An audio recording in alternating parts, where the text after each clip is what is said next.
मोहतरम मेरे प्यारे बच्चों, अल्हम्दुलिल्लाह बहुत खुशी से नज़र आता है।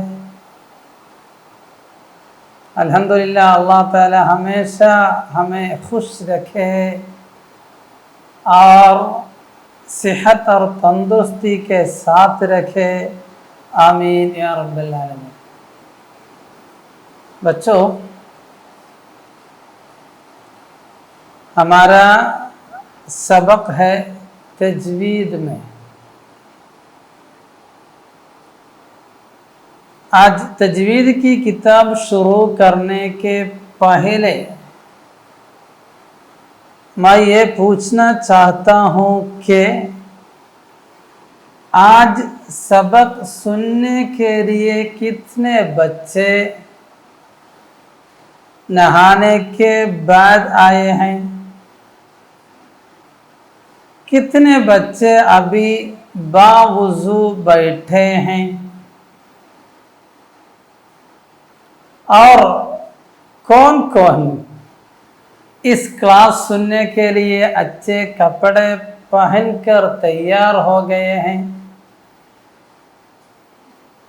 मैं ये इसलिए पूछता हूँ कि पिछले क्लास में मैंने बताया था ऐसे ही नींद से उठकर ये क्लास सुनने के लिए नहीं आना चाहिए, बल्कि नींद से सुबह सवेरे उठकर नमाज पढ़कर नहाकर और वुज़ू करके नाश्ता करके और अच्छा कपड़े पहन के इधर आना है। अल्हम्दुलिल्लाह मेरी उम्मीद है कि तमाम बच्चे ऐसे ही आए होंगे। अगर कोई बच्चा आज इस तरीके से नहीं आए हैं तो मुझे उम्मीद है कल से इंशाअल्लाह वो ज़रूर अच्छे ढंग से अच्छे तरीके से एक क्लास सुनने के लिए वो आएंगे। अल्लाह ताला तौफीक अता फरमाए, आमीन। मेरे प्यारे बच्चों, हमारी किताब का नाम है तजवीद। अब लोगों ने तजवीद सीखा था पिछले साल में। उसमें यह बताया गया था कि तजवीद की ज़रूरत क्या है और तजवीद की किताब में क्या क्या बातों का चर्चा होता है, ये सब अच्छी तरह बताया था। हम बोलते हैं, अगर हम फ़िक्र पढ़ते वक्त बोलते हैं फ़िक्र तो हमारे काम से मुतअल्लिक़ है, हमारे अमाल से मुतअल्लिक़ है। लेकिन ये इल्म तजवीद कुरान से मुताल्लिक है। अल्लाह ताला ने हमारे प्यारे अकरम सल्लल्लाहु अलैहि वसल्लम पर जो कुरान नाजिल फरमाया था, वो कुरान को देखना, छूना, पढ़ना, समझना, पढ़ाना, समझाना सब कुछ इबादत है। उसको फालतू ऐसे ही देखना वो इबादत है। जिस तरह माँ और वालिद की चेहरे पर हम देखते हैं वो एक इबादत है। जिस तरह हम काबे की दीदार करते हैं वो भी इबादत है। तो कुरान को ऐसे फालतू एक बार देखना वो इबादत है। उसको पढ़ने के लिए, पढ़ने पर अल्लाह ताला बहुत बड़ा सवाब देने वाला है। प्यारे अकरम सल्लल्लाहु अलैहि वसल्लम ने फरमाया था, तुम कुरान का एक एक हर्फ पढ़ने पर 10 सवाब मिलता है। लेकिन मेरे प्यारे बच्चों, हम सोचना चाहिए इतना बड़ा सवाब कौन हासिल कर सकता है? क्योंकि कुरान में बहुत ज्यादा हुरूफ हैं। ये पूरा हुरूफ पढ़ते वक्त उनको कितना ज्यादा सवाब मिलेगा।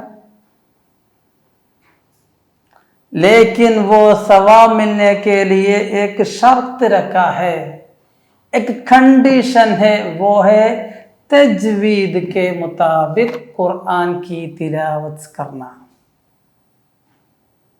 अगर किसी ने बगैर तजवीद कुरान की तिलावत की, वो गुनहगार है, उनको सवाब नहीं, वो गुनहगार है। जो बराबर कुरान पढ़ता है उसके सर के ऊपर सवाब का एक बोझ रसूल सल्लल्लाहु अलैहि वसल्लम ने रखा। लेकिन जो कुरान को बगैर तजवीद के कवानीन और शराइत पढ़ता है, उसके ऊपर कुरान की तरफ से लानत है। जैसा कि मेरे आका रसूल सल्लल्लाहु अलैहि वसल्लम ने फरमाया, ऐसे कितने लोग हैं, बहुत ज्यादा लोग हैं जो कुरान की तिलावत कर रहे हैं, लेकिन कुरान उसको लानत कर रहा है। कुरान की तरफ से लानत नाजिल हो रही है उसके ऊपर। क्यों लानत नाजिल होती है? सबब यह है कि उसकी तिलावत तजवीद के मुताबिक नहीं है। इसलिए मेरे प्यारे बच्चों, हम जब भी कुरान की तिलावत करें उस वक्त कोशिश करनी चाहिए कि हमारी इस तिलावत क़वानीन के मुताबिक, तजवीद के शराइत के मुताबिक होनी चाहिए। तो हमारी तिलावत उस तरह बनाने के लिए हम इस तजवीद की किताबें पढ़ते हैं।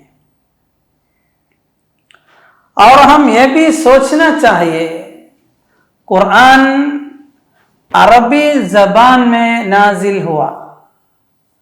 अरबी ज़बान की खुसूसियत यह है कि अगर ज़ेर के बदले में ज़बर पड़े या पेश पड़े, या कोई हर्फ को बदले, कोई नुक्ते वाले हुरूफ को बगैर नुक्ता पढ़े, बिल्कुल माना में तब्दील आ जाएगी। अल्लाह ने जो चाहा वही माना नहीं मिलेगा। इसलिए कुरान पढ़ते वक्त हमारा तलफ़्फ़ुज़ भी बिल्कुल ठीक ठाक होना चाहिए। उसके साथ जो क़वानीन है उसका भी लिहाज रखना चाहिए। अल्लाह ताला हम सबको तौफीक अता फरमाए। तो मेरे प्यारे बच्चों, सबसे पहले हम कुरान के बारे में थोड़ा समझना चाहिए। कुरान पढ़ते वक्त क्या क्या आदाब से नवाजा होना चाहिए। हम जानते हैं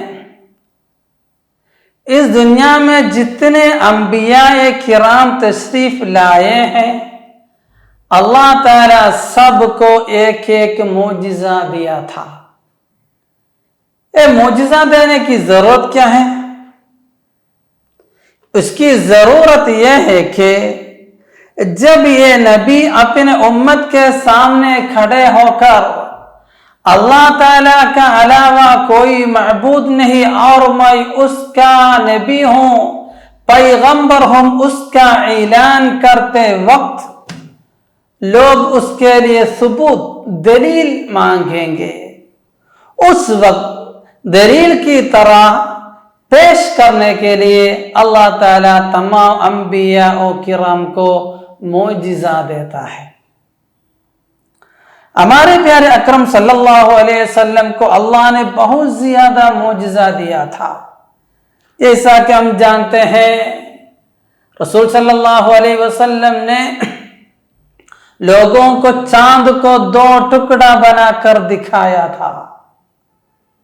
जब कुफ्फार मक्का नबूवत का इनकार किया और उन लोगों ने मांगा अगर तुम हकीकी तौर पर एक नबी हो, पैगंबर हो, तो वो चांद को 2 टुकड़ा बना के दिखाए।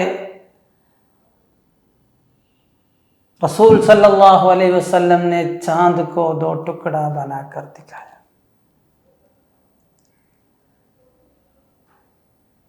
मक्के के अरब लोग 1 या 2 महीने के अंदर सफर करके शाम पर पहुंचते थे। रसूल सल्लल्लाहु अलैहि वसल्लम ने रात के एक लम्हे के अंदर वहां जाकर वापस आए। ये एक मौजिज़ा है। लेकिन जितने मौजिज़ा हैं उन तमाम मौजिज़ों में सबसे बड़ा और सबसे अफजल मौजिज़ा कुरान है। क्योंकि नबी सल्लल्लाहु अलैहि वसल्लम ने जितने मौजिज़ा दिखाया था वो तमाम मौजिज़े नबी के ज़माने में रहने वाले लोग देखते थे, सुनते थे। उनके बाद जितने लोग आए वो नहीं देख सकते थे। लेकिन रसूल ने जो कुरान लेकर आए वो कुरान अभी भी हमारे सामने मौजूद है। जिस तरह उसका नुज़ूल हुआ था उसी तरह आज भी हमारे सामने कुरान मौजूद है। इसलिए हम बोलते हैं सबसे बड़ा मौजिज़ा है कुरान। और कुरान का शान उतनी बड़ी है कि वो कुरान जिस तरह नाजिल हुआ था उसी तरह अभी भी मौजूद है। उसमें कोई तहरीफ और तब्दील नहीं कर सकता। यह भी कुरान की एक बहुत बड़ी फजीलत है। तो इस कुरान को पढ़ते वक्त हम बहुत अदब से पढ़ना चाहिए। वो पढ़ने का तौर तरीका है इल्मे तजवीद। इंशाअल्लाह नबी सल्लल्लाहु अलैहि वसल्लम का इस मौजिज़ा कुरान पाक क़यामत के दिन तक बाकी रहने वाला भी है। नबी सल्लल्लाहु अलैहि वसल्लम के पहले जितने पैगंबर तशरीफ लाए थे और उन लोगों ने जो मौजिज़ा दिखाया था वो उन्हीं के ज़माने से ही ख़त्म हुआ है। लेकिन प्यारे अकरम सल्लल्लाहु अलैहि वसल्लम का जो अहम अफजल मौजिज़ा है वो क़यामत के दिन तक बाकी रहने वाला है। अल्लाह ताला ने खुद फरमाया, हमने कुरान को नाजिल फरमाया और वही कुरान को हम ही हिफाजत करेंगे। इन्ना नहनु नज़्ज़लना ज़िक्र व इन्ना लहू लहाफ़िज़ून, बेशक हमने कुरान को नाजिल किया और हम ही वही कुरान को हिफाजत करने वाले हैं।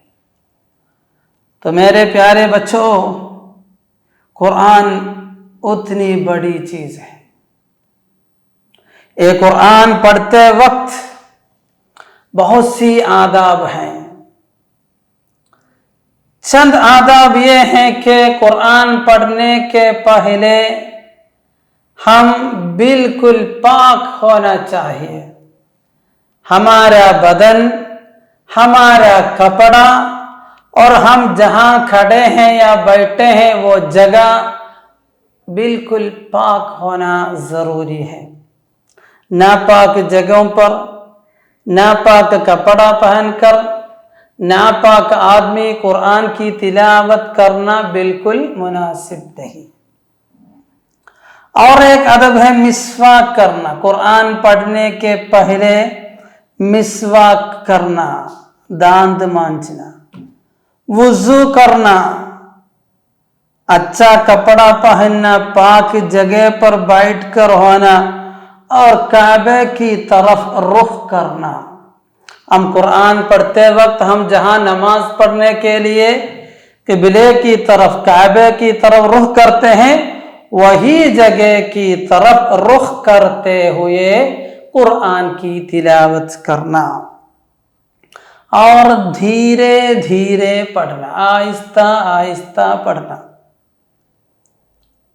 कुरान कई तरीकों में पढ़ सकते हैं, लेकिन धीरे धीरे पढ़ना बहुत अच्छी बात है और उसको ज्यादा सवाब भी मिलेगा। उसको बोलता है तरतील, आहिस्ता आहिस्ता पढ़ना। बिल्कुल अच्छा तरीका यह है कि कुरान में अल्लाह ताला जो बता रहा है उसको समझ के उसके बारे में सोच कर कुरान पढ़ना। वलक़द यस्सरनल कुरआन लिज़्ज़िक्रि फ़हल मिन मुद्दकिर। अल्लाह ताला कुरान में हमसे पूछता है, कुरान तो बहुत आसान है, सोचने के लिए आसान है, क्या कोई सोचने वाला मौजूद है? क्या कोई सोचने वाला मौजूद है? तो कुरान का जो माना है, जो मतलब है, उसको अच्छी तरह समझकर कुरान की तिलावत करना, ये सब कुरान पढ़ने के आदाब है। तो मेरे प्यारे बच्चों, इंशाअल्लाह अभी तो हमको कुरान का माना मालूम नहीं, इंशाअल्लाह हम पढ़ के बड़े आलिम बन जाएंगे। उस वक्त तफसीर पढ़ेंगे, हदीस पढ़ेंगे, उस वक्त कुरान में अल्लाह ने क्या क्या बताया है हम समझ सकते हैं। अल्लाह ताला हम सबको बड़े बड़े उलमाए किराम में शामिल करें। तो ये अभी मैंने जो बताया वो आदाब है। कुरान पढ़ने के पहले, कुरान पढ़ते वक्त हम इन आदाब से मुत्तसिफ होने चाहिए और इंशाअल्लाह आइंदा असबाक में, क्लासों में हम यही बताएंगे कि कुरान पढ़ते वक्त उसके इबारत को, हर एक हुरूफ को, हर एक आयत को, उससे मुताल्लिक क्या क्या हुक्म है। इंशाअल्लाह उस पर हम रोशनी डालेंगे। फिर मिलेंगे। अस्सलामु अलैकुम व रहमतुल्लाहि तआला व बरकातुहू। सल्लल्लाहु अला मुहम्मद सल्लल्लाहु अलैहि वसल्लम। सल्लल्लाहु अला मुहम्मद सल्लल्लाहु अलैहि वसल्लम। अल्लाहुम्मा सल्लि अला मुहम्मद या रब्बी सल्लि अलैहि वसल्लम।